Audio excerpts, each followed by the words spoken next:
Most of us are conditioned to view retirement as a fixed milestone, something tied to reaching age 65 or hitting a massive seven-figure net worth that feels disconnected from our daily lives. This traditional approach relies on arbitrary numbers that overlook the specific costs of your personal lifestyle and spending habits.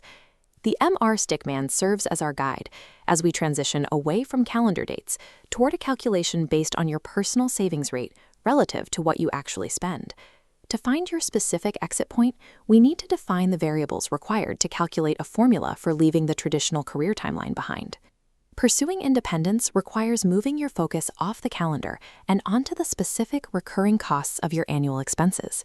The first variable we need is the exact cost of sustaining your life for a single year. This chart aggregates the critical components of that baseline.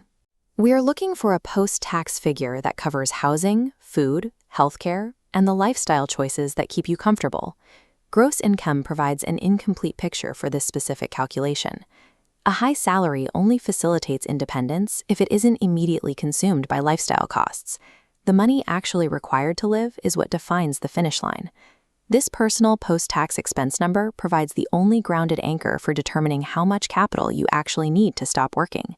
A side-by-side comparison reveals how heavily your cost structure dictates the length of your path to independence.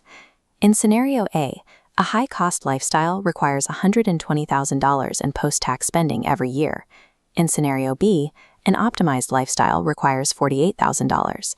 Because Scenario B requires less capital to maintain its momentum, the total amount of savings needed to fund it permanently is significantly lower.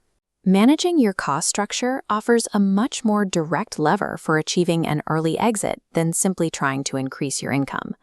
With your annual burn rate established, we face the engineering challenge of the equation. How much capital ensures these expenses are covered for a lifetime without running out?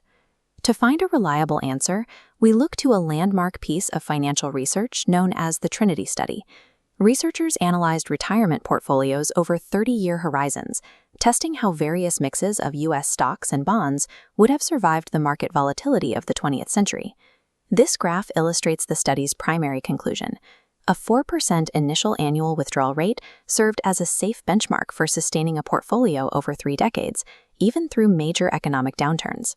This 4% historical constant provides the final structural variable we need to solve the independence equation.